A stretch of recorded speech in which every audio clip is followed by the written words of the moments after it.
Hello and welcome to our webinar, Chilling Reads, Mysteries, Thrillers, and True Crime. I'm Annie Bostrom, Adult Books Senior Editor at Booklist. Before we begin, I'd like to go over some technical details. Today's slide presentation and title list were included in the reminder email you received from Zoom 1 hour ago. To download them, please open that email, scroll to the bottom, and click on the link located there. You can also download the slides and title list by typing the URL on this screen into your web browser. If you have any trouble, please contact us at webinars@booklistonline.com. The audience is in listen-only mode, but we welcome any questions you may have. On the bottom of your screen is a toolbar with a section for Q&A. If you have a question or need technical assistance, simply click Q&A and type your message into the box that appears. We will do our best to respond to all tech-related questions and will pass along all other questions to today's panelists so they can follow up with you after the webinar. Booklist offers closed captioning on all webinars. To enable or disable captions on your screen, please look for and click the live transcript icon on the toolbar mentioned earlier. From there, you can select show or hide subtitles from the menu that appears. If you choose to enable subtitles, you can adjust the size of the captions at any time by selecting Caption Setting. And finally, Booklist expects all participants to maintain an atmosphere of respect and fairness. Anyone who violates this standard of behavior, including engaging in any form of harassment, may, at the discretion of the organizers, be immediately removed.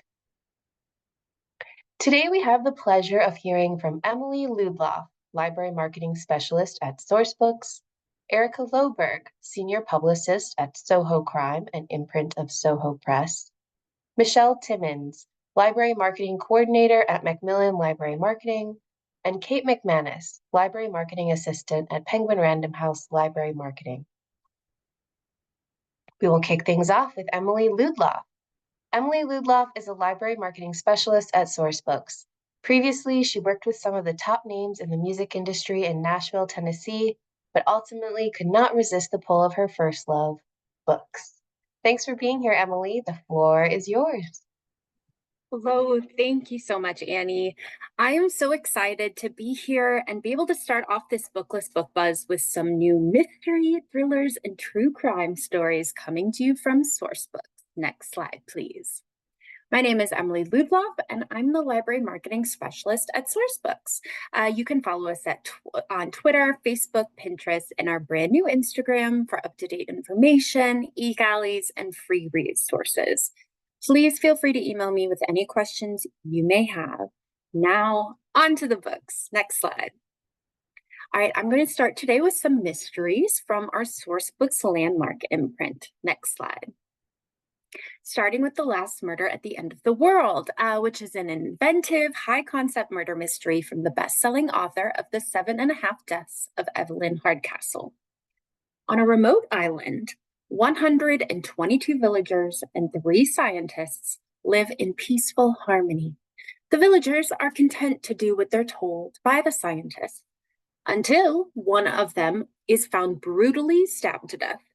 The murderer has triggered a lowering of the security system around the island, which was the only thing keeping a deadly fog at bay.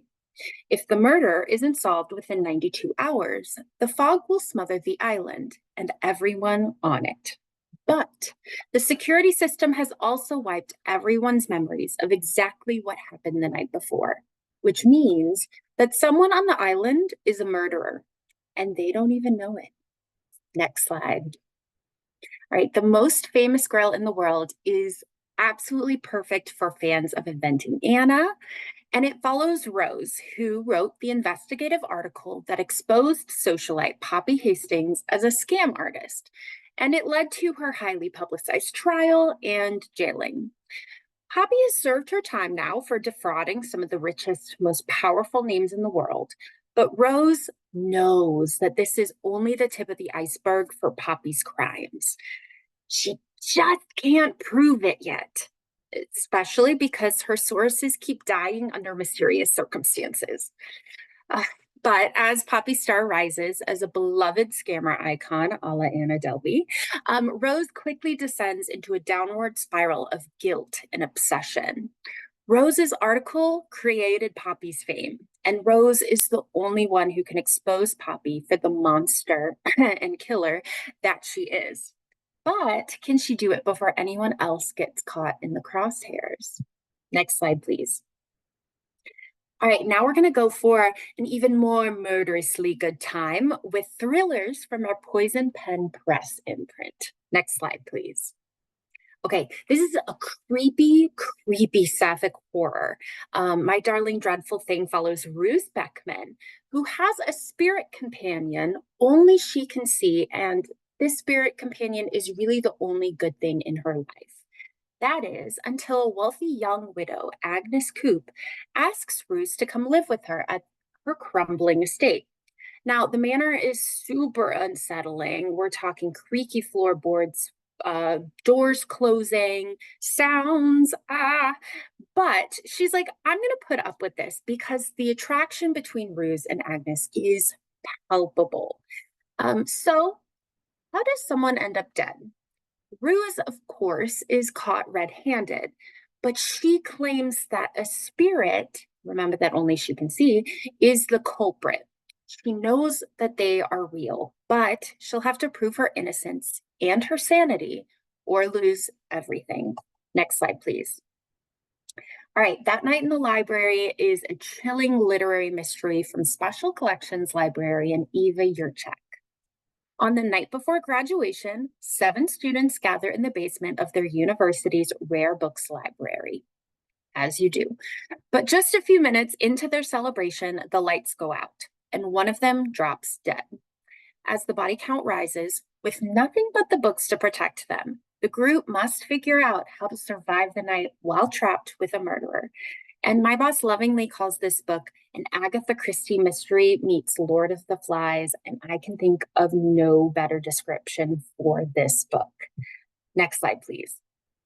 Okay, The Housemaid is Watching is the 3rd book in the highly addictive New York Times bestselling Housemaid series from Frida McFadden.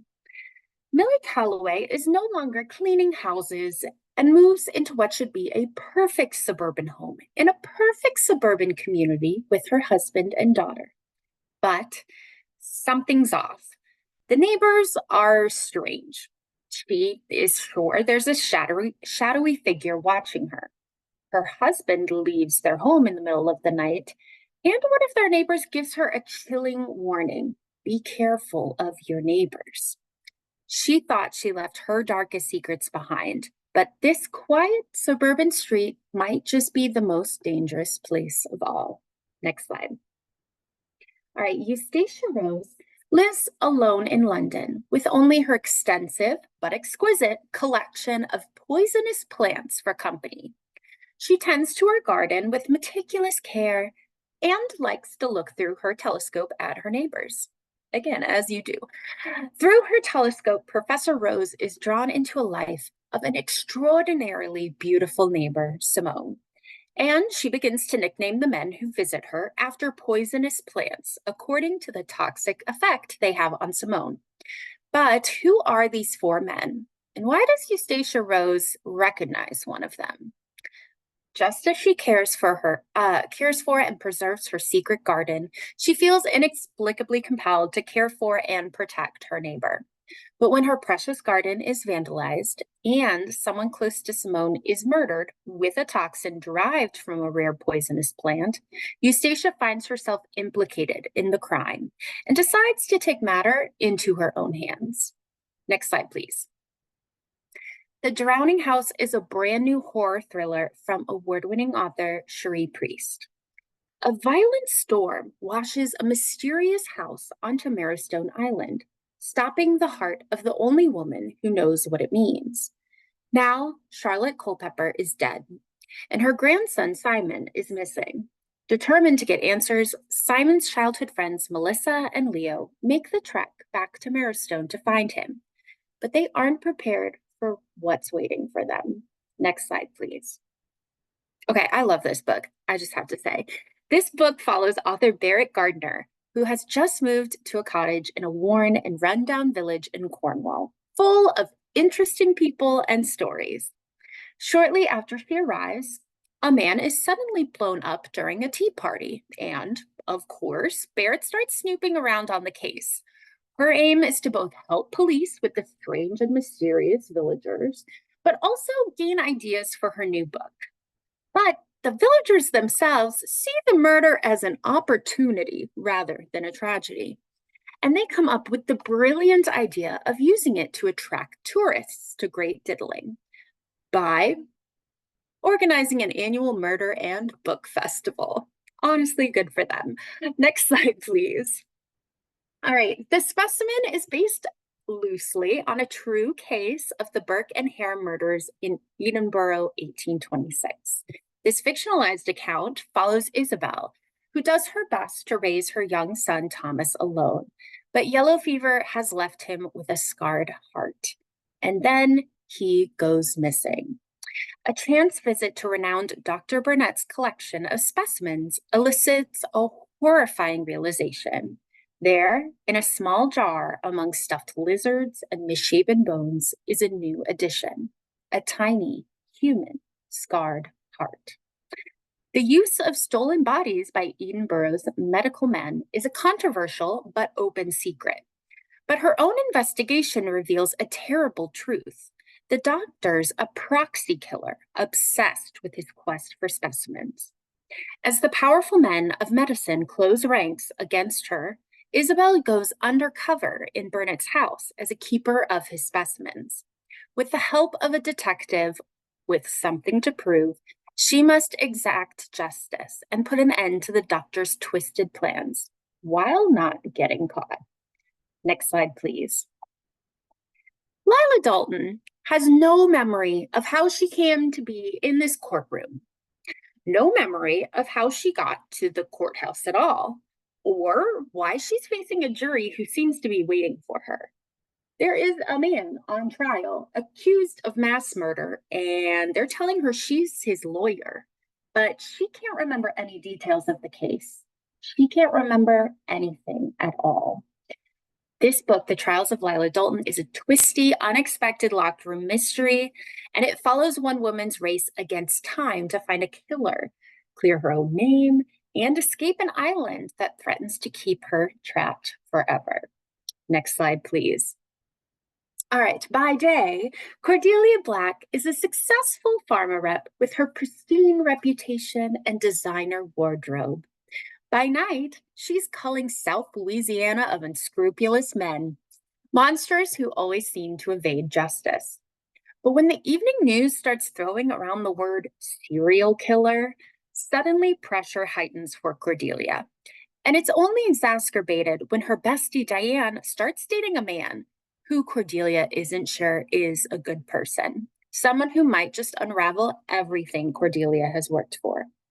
Soon enough, Cordelia's world starts to spiral, and she has to come face to face with the choices she's made: the good, the bad, and the murderous. Both her family and her freedom depend on it. This one is just so good for any millennial who wants to support women's wrongs. I really love this one. Next slide, please.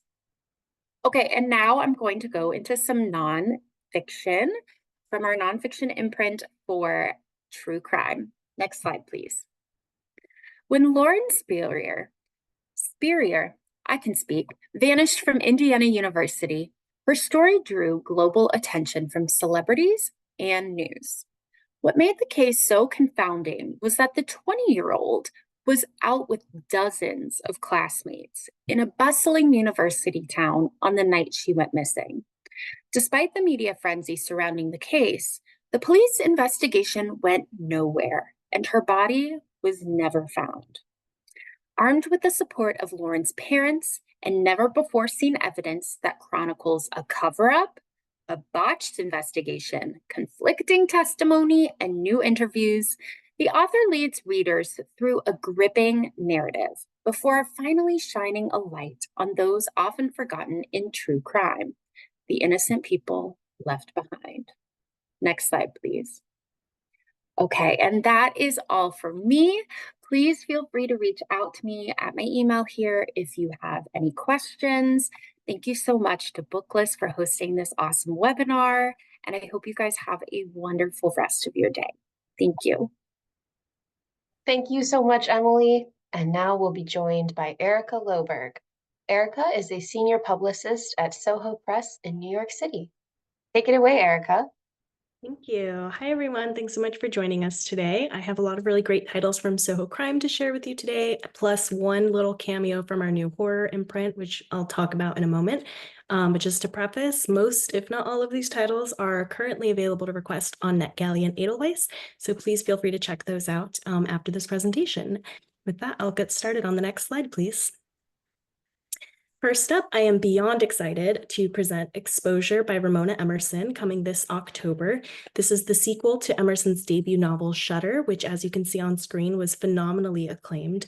Shutter was longlisted for the National Book Award, a finalist for 2 different Penn Literary Awards, a Library Reads Pick, a Lefty Award winner. The list really goes on and on for how much acclaim that book got.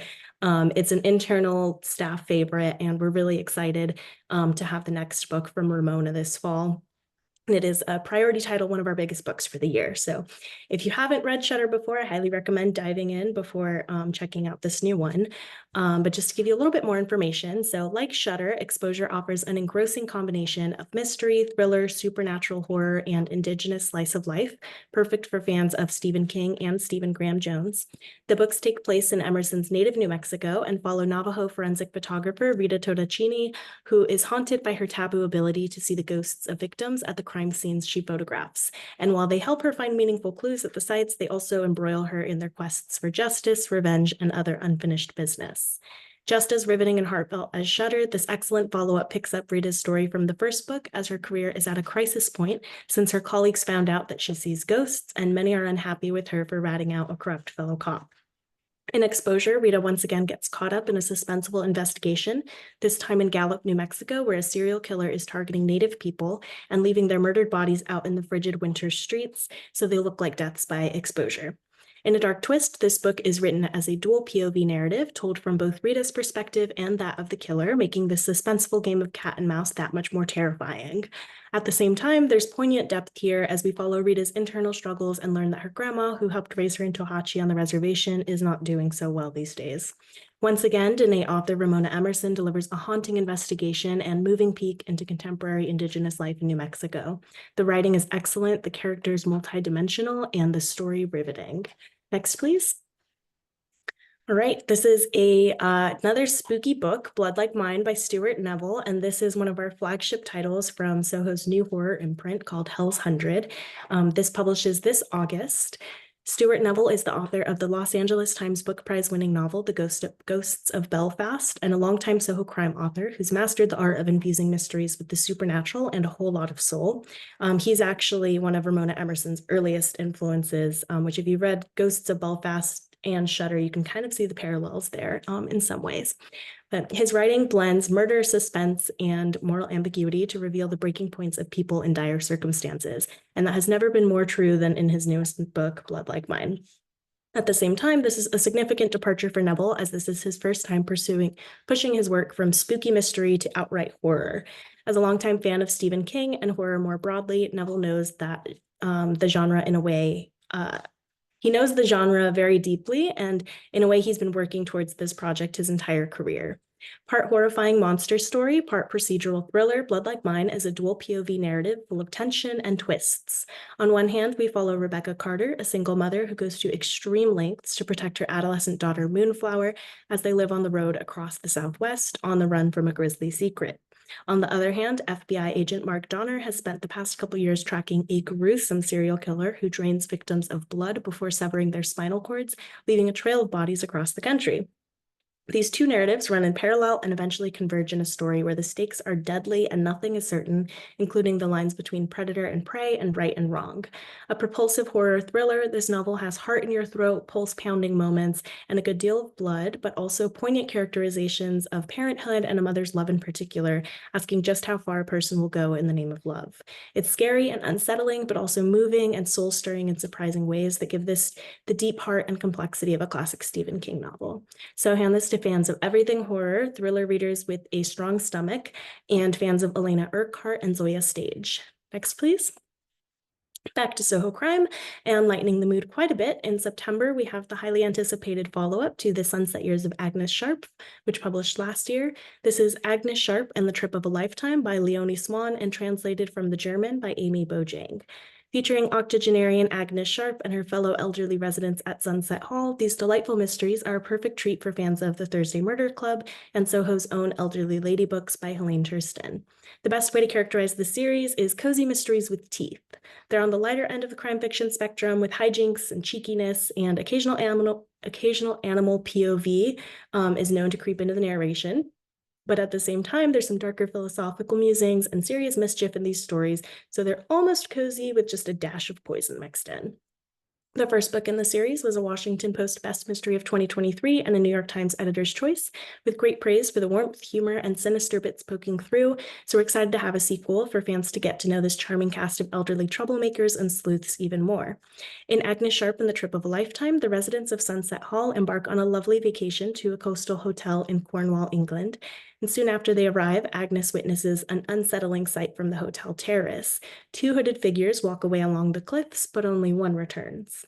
Agnes worries that she's just witnessed a murder, and so she tells her friends, but they're all too busy indulging in the delights of their holiday to pay attention to her, until a big storm arrives, trapping everyone at the hotel, and it becomes abundantly clear that a murderer is on the loose.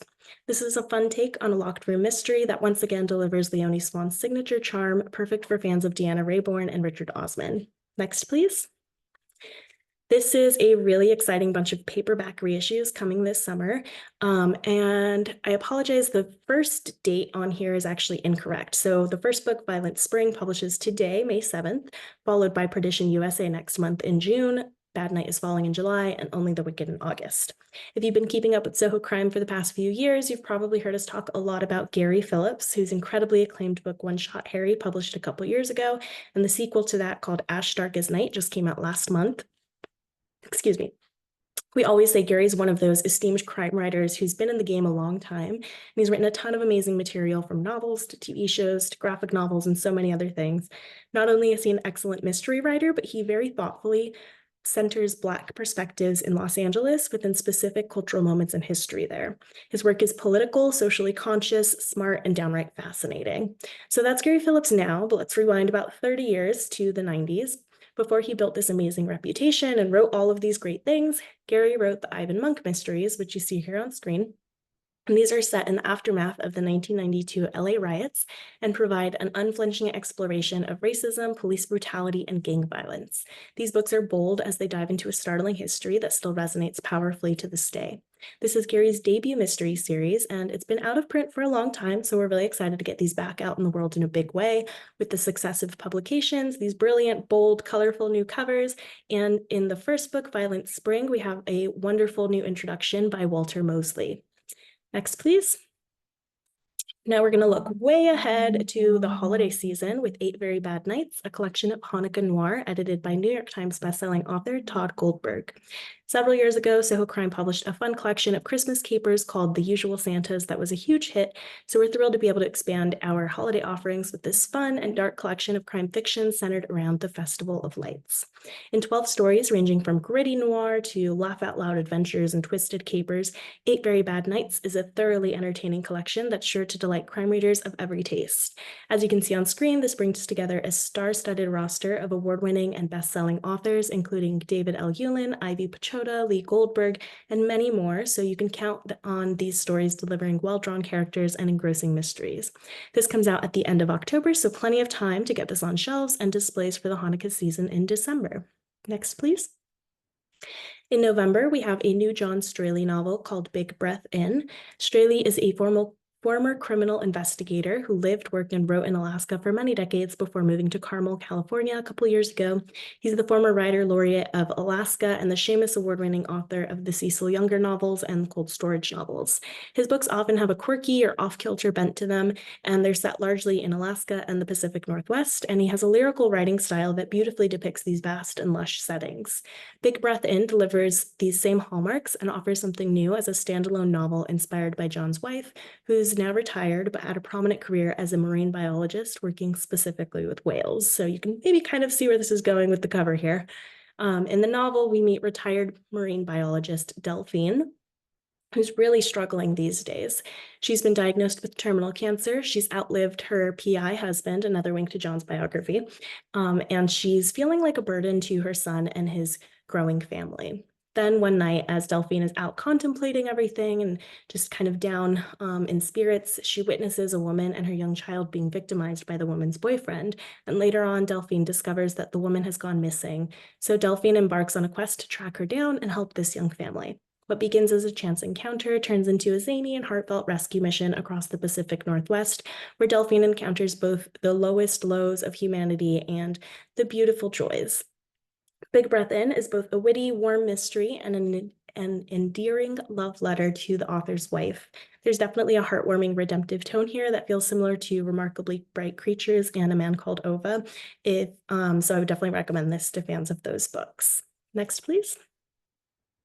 And here we have a slew of new installments in favorite series coming out this fall, so going from left to right. In September, we have The Whitewashed Tombs by Quay Corte. This is the fourth Emma John investigation, which follows an intrepid female PI in Accra, Ghana, who goes undercover to solve often brutal mysteries. This novel is inspired by real-life events taking place in Ghana right now, where the country is on the cusp of enacting legislation that aims to criminalize LGBTQ+ identities and allyship.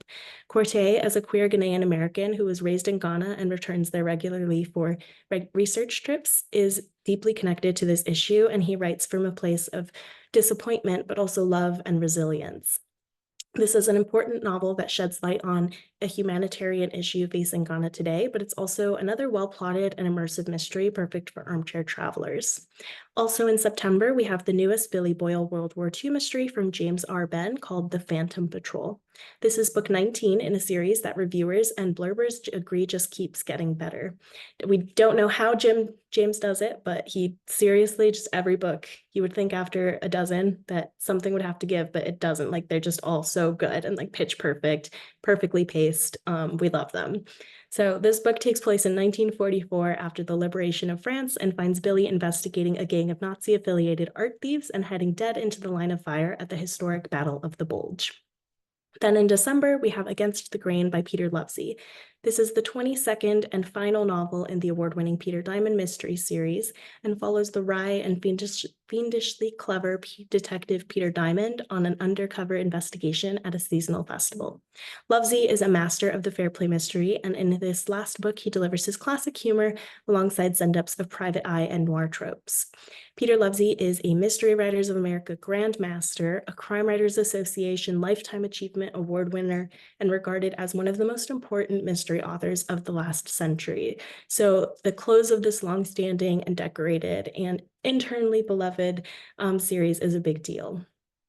Finally, in December, we have Love the Stranger by New York author Michael Sears. This is the second Queen's Mystery and follow-up to the Nero Award-winning novel Tower of Babel. This series follows Ted Malloy, a fallen from grace attorney with a heart of gold, sort of, in Queens as he investigates murders and corporate and political corruption in New York City's most diverse borough. Love the Stranger touches on issues of gentrification, community activism, and immigration in a classic feeling crime novel perfect for fans of George Pelecanos and Lawrence Block. There's also a nice balance of gritty, seedy underbelly and reluctant nobility that feels very on par with the show Better Call Saul, so hand this to fans of that as well. And the last slide, please. Here's my email on screen if anyone has any follow-up questions. Otherwise, I hope you'll check these out on Galleon Edelweiss. Thanks so much, everyone. Thank you so much, Erica. Our next presenter will be Michelle Timmons. Michelle is the Library Marketing Coordinator at Macmillan. After graduating from the University of Denver with a degree in English, she attended the NYU Summer Publishing Institute. Shortly thereafter, she interned for St. Martin's Publishing Group before becoming the assistant for the merchandise sales team and then for the academic and library marketing teams. She is so happy to have landed in her current role. She loves mysteries and thrillers, historical fiction, and family sagas, but she'll read pretty much anything if someone with good taste recommends it. In her free time, you can find her taking a dance class or searching for the best chai latte. She's a proud fourth generation Colorado native, but now calls New York City home. Welcome, Michelle. Hi, everyone. I am so pleased to be presenting some of Macmillan's fall and summer and fall mystery and thriller titles for you today. On this first slide, we have all of our contact info for you. And then on the next slide, we have instructions on how to get e-galleys from us on Edelweiss. It's super simple, so please feel free to refer back to this. And then on the next slide, don't forget that every Monday we host a 30-minute virtual book talking series called Happy Half Hour, where you can learn even more about our forthcoming titles. So without further ado, let me get on to our titles for today. First up, we have I Dreamed of Falling by Julia Dahl. In this standalone thriller, the death of a young mother triggers an avalanche of secrets in a small Hudson Valley town. When Roman Grady's longtime girlfriend and mother of his 4-year-old son is found dead, he realizes he had no idea what was really going on in her life. As Roman digs into her last few months, the truths he uncovers threaten to expose painful secrets, the kind of secrets that can get you killed. A gripping story and a moving portrait of a family struggling through tragedy, I Dreamed of Falling showcases Dahl's talent for using crime fiction to tell an immersive and unforgettable story. This unflinching novel asks hard questions about love, regret, inequality, and the possibilities and perils of forgiveness. Next, we have The Serial Killer Guide to San Francisco by Michelle Chouinard. The protagonist's spot-on voice is what drives this mystery that's perfect for fans of Only Murders in the Building, The Thursday Murder Club, and The Verifiers.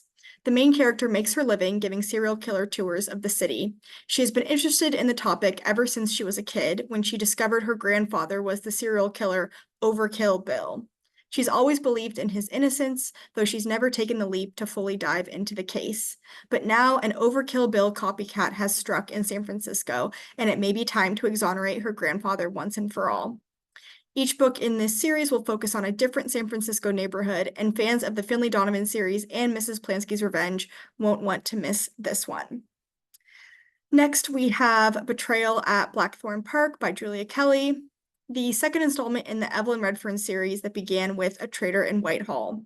This mystery set during World War II features a main character, amateur sleuth, who works for Churchill's secret task force. Topped off with hints of romance, this is an irresistible read. Freshly graduated from a rigorous training program in all things spycraft, former typist Eleanor Redfern is eager for her first assignment as a field agent helping Britain win the war. But she's disappointed when she learns her first assignment is a simple security test at Blackthorn Park, a requisitioned manor house in the sleepy Sussex countryside. But when Evelyn discovers Blackthorn Park's chief engineer dead in his office, her simple assignment becomes much more complicated, and she'll end up uncovering layers of deception that could change the course of the war. Next, we have Rough Pages by Lev A.C. Rosen. This is the third book in the Evander Mills series following Lavender House and The Bell and the Fog. And while this novel picks up right after the events of The Bell and the Fog, new readers can jump right into this electrifying read. Private Detective Andy Mills has been drawn back to the Lavender House estate for a missing person case. Pat, the family butler, has been volunteering for a book service, one that specializes in mailing queer books to a carefully guarded list of subscribers. When bookseller Howard Salzberger goes suspiciously missing along with his address book, everyone on that list, including some of Andy's closest friends, are now in danger. Rough Pages leads us to ask, who is allowed to tell their own stories, and how far would you go to seek out the truth? Next, we have Model Home by Rivers Solomon. This is a new kind of haunted house novel, perfect for fans of Mexican Gothic, Devil House, Hummingbird Salamander, and The Other Black Girl. It is a queer Gothic masterpiece. When the Maxwells moved to the Lily White gated enclave outside of Dallas, they were the only Black family in the neighborhood. Right away, bad things, scary things, began to happen in their house. Maybe it was some cosmic trial, a demonic rite of passage into the upper middle class, but they stayed put. Years later, when the adult Maxwell siblings return home at the news of their parents' death, they must all figure out what happened while they were away.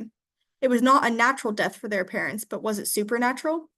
Unbridled, raw, and daring, Model Home is the story of secret histories uncovered and of a queer family battling for their right to live, grieve, and heal amid the terrors of contemporary American life. Next is the sequel by Jean Hamp Korelitz.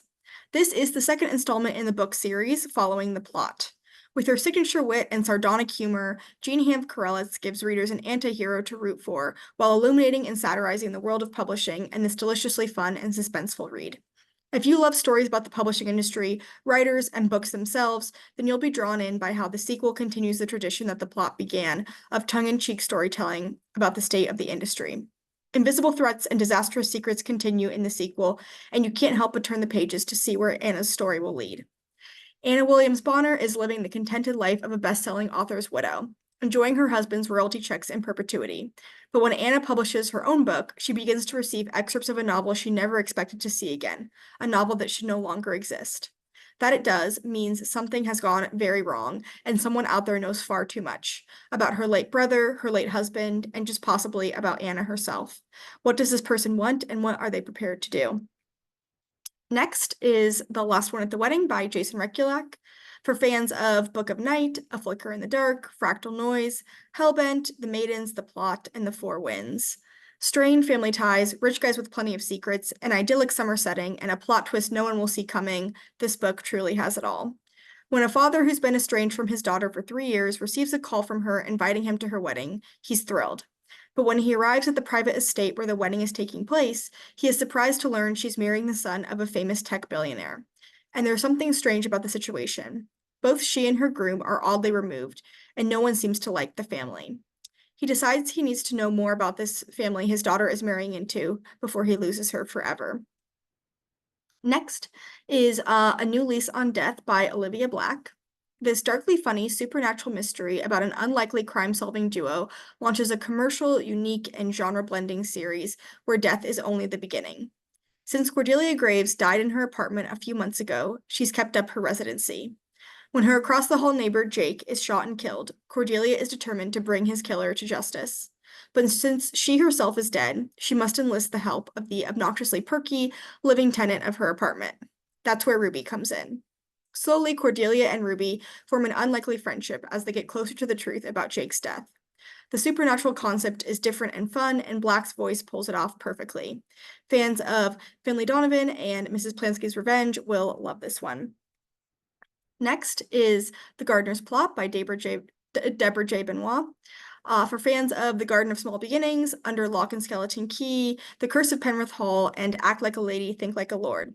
This delightful cozy takes readers to the heart of the Berkshires and introduces amateur sleuth Maggie Walker. Maggie signs up to help Violet Bloom set up a community garden, but when opening day arrives, Violet is nowhere to be found. Things go from bad to worse when Maggie finds a body buried in one of the plots. Suddenly, the police are looking for a killer, and they keep asking questions about Violet. Maggie doesn't believe her friend could do this, and she's going to dig up the dirt needed to prove it. The author lives in the Berkshires and is an avid gardener herself, and her knowledge of both enrich the book with details that readers will really latch on to. Next is All's Fair in Love and Treachery by Celeste Connolly. This is the second installment in the Lady Petra Inquires series following Act Like a Lady, Think Like a Lord. With an irresistible setting, characters you'll root for, and a steamier than most cozies romance, this series is sure to satisfy. Queen Charlotte has tasked Lady Petra with making inquiries surrounding the death of the Asylum for Female Orphans matron.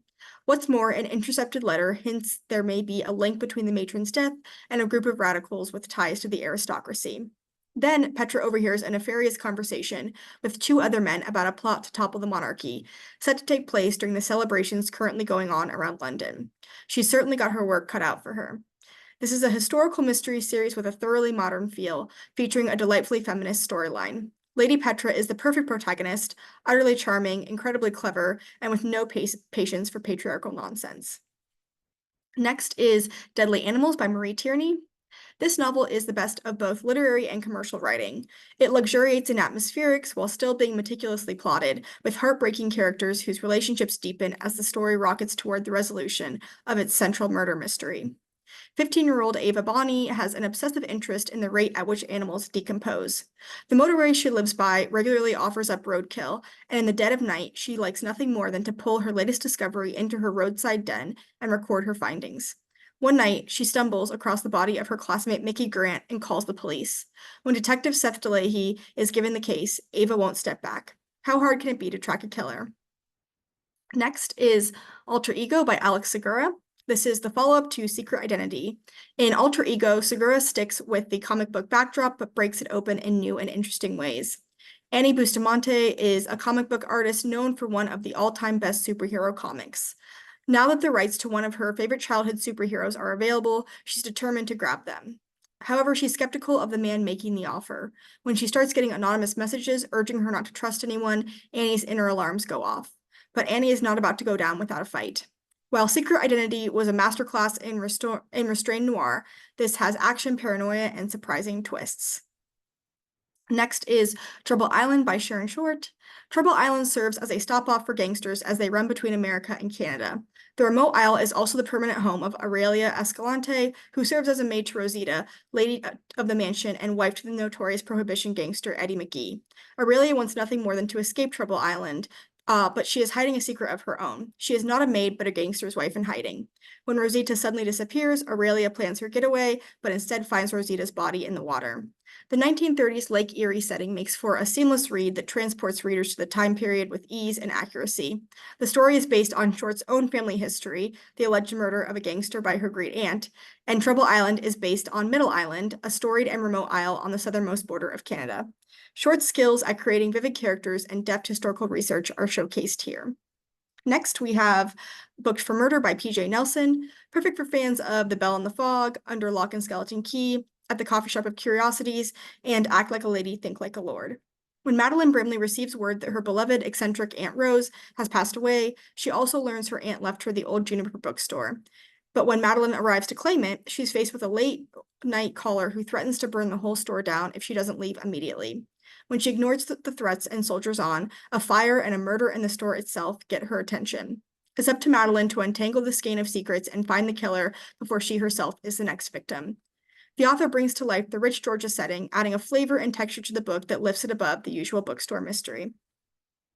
And on this final slide, I want to share a few upcoming titles from our fan favorite authors with you. I'm going to do an rapid fire one sentence teaser, one phrase teaser for each. First is House of Glass by Sarah Pekkanen. An 8-year-old girl witnesses the death of her nanny in the midst of her parents' contentious divorce and immediately falls into traumatic mutism. When a lawyer shows up to handle the case, she finds a plastic house with not a single bit of glass in sight. Then The Dark Wives by Anne Cleves. A teenager becomes a suspect in a murder case when a body turns up in a park outside a care home for troubled teens, and she's the only one missing from the home. When a second body is found, superstition and folklore begin to collide with fact. And finally, The Grey Wolf by Louise Penny. Relentless phone calls interrupt the peace of a warm August morning in Three Pines. Someone has managed to track down Armand Gamache as he sits with his wife in their back garden. She watches with increasing unease as her husband refuses to pick up. When he finally answers, his rage shatters the calm of their quiet Sunday morning. And on this final slide, here is our information once again. I hope you enjoyed hearing about our upcoming titles, and thank you so much for listening. Thank you so much, Michelle. Our final presentation today will come from Kate McManus. Kate graduated from Lafayette College with a degree in English Literature and Economics. Can you guess which classes she preferred? A lifelong avid reader, Kate grew up surrounded by books and always hoped to find herself working in publishing. Now, living in New York City, Kate spends her free time exploring and looking for her next favorite read. Thanks for being here, Kate. The floor is yours. Amazing. Thank you all for having me. I'm so excited to be sharing a couple of PRH's most recent, or upcoming rather, mystery, thriller, and true crime picks. So if I could get the next slide. First off, I'm just going to run in with a couple of our resources that we have on our website. Specifically, we have our fall 2024 catalogs out right now. These are for every genre imaginable. You can find these on our website, just great lists of all of our current and upcoming titles. Can I get the next slide? As well as our book club brochures. We have, I believe, 27 editions of these, so anything you could ever need is in here. These are our most recent book club picks with some book club guides in here and some more resources.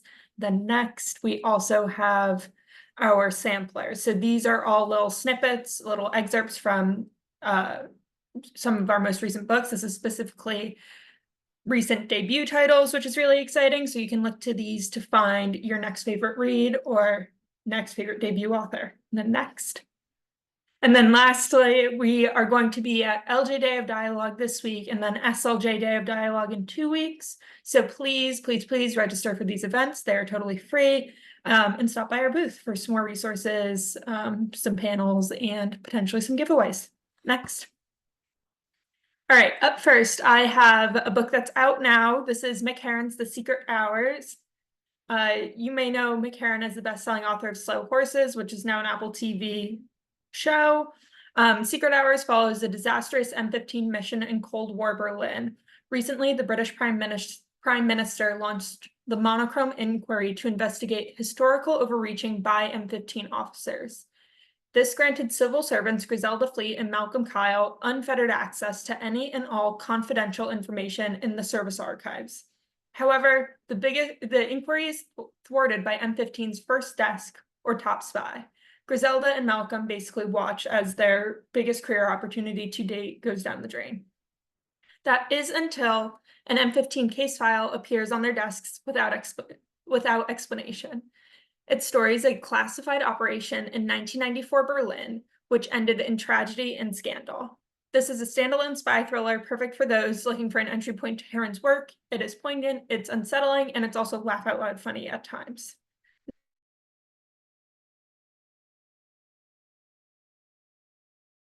Next. Can I get the next slide, please? Thank you. All right, up next, we have All the Colors of the Dark by Chris Whitaker. You probably know Chris Whitaker. He is the New York Times bestselling author of We Begin at the End. And his most recent novel, All the Colors of the Dark, is a soaring thriller and an epic love story that spans decades. We start in the small town of Montclair, Missouri in 1975. Girls are disappearing at an alarming rate. When the daughter of a wealthy family is targeted,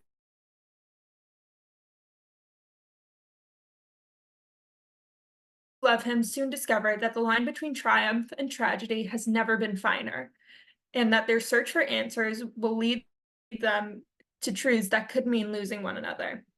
This is a missing persons mystery.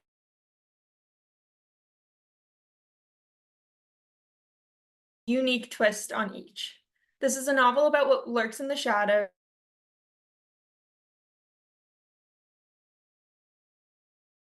This isn't better.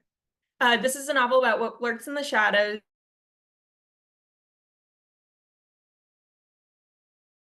Book hits like a sledgehammer and is an absolute must read. Can I get the next slide? Great. All right, next up, I have After Oz by Gordon McAlpine. This is a gripping retelling of The Wizard of Oz with an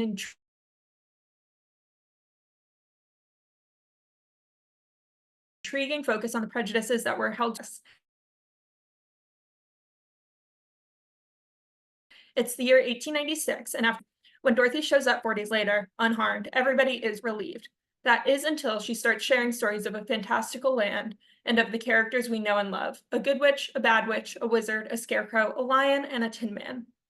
Her stories are not just seen as delusions by her neighbors, but also as pagan, satanic, and diabolical.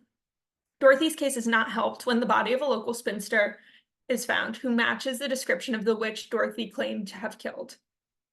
Dorothy is sentenced to the Topeka Insane Asylum, where she meets Dr. Evelyn Grace Wilford. Dr. Wilford has doubts that Dorothy actually committed this crime and wonders if something fantastical has actually happened. This is a story of a small town and the secrets it holds. Perfect for fans of the classic who want an updated spin on the story, and for those who always wonder what happens after the final page of a book. Next. All right, and then next we have from Charlotte Vassell, The Other Half. This is The In Crowd. This is a fabulous whodunit about two cold cases in which things go missing, namely a 14-year-old girl and a multi-million-dollar pension fund. Early one morning, a men's rowing team discovers a body floating down the Thames. Many years before, the chief executive of a clothing manufacturer walked off with a multi-million-dollar corporate retirement fund and disappeared without a trace.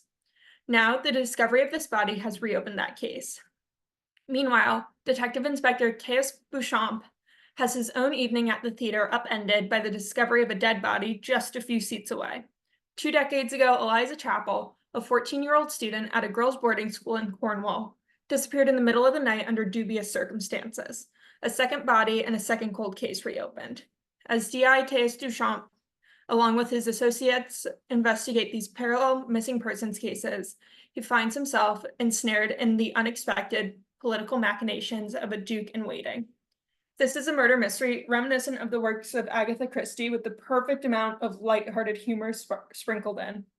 If you are a fan of Knives Out and Glass Onion, this is perfect for you. Next.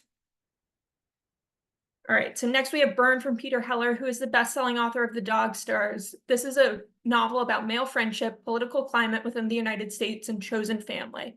We follow 2 childhood friends, Jess and Story, who meet every year to travel to the most remote parts of the country to go camping and hunting and fishing. One summer, they decide to go to Maine despite the state vibrating with secession mania. They kind of assume at its worst it's a fight reserved for legislators or folks in the Capitol. However, after weeks off the grid, the men return to a small town and are shocked. Buildings are burned to the ground, cars bombed, and bridges blown apart. Jess and Story need to find a way home. They go from scavenging from boats, dragging wagons, and dodging armed men, when a startling discovery drastically alters their path and the stakes of their escape.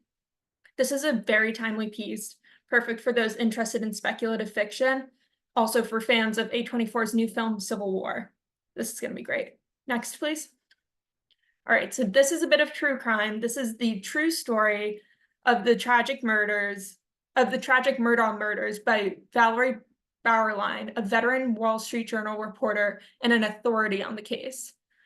Alex Murdaugh was seen as a benevolent dictator. He was the president of the South Carolina Trial Lawyers Association, a political boss, part-time prosecutor, and a partner in his family's law firm. The Murdaugh name ignited both fear and respect for Miles. But when Alex murdered his wife Maggie and son Paul at their hunting estate one night, the facade around him quickly crumbled. Alex almost walked away from the murders with his reputation intact, but his downfall was ultimately decided by a twist of fate and a decision from an old friend who'd finally seen enough. Bauerlein digs into the story, wondering why a man who seemingly had everything would kill his wife and grown son.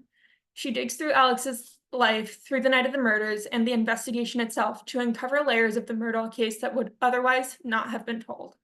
Next.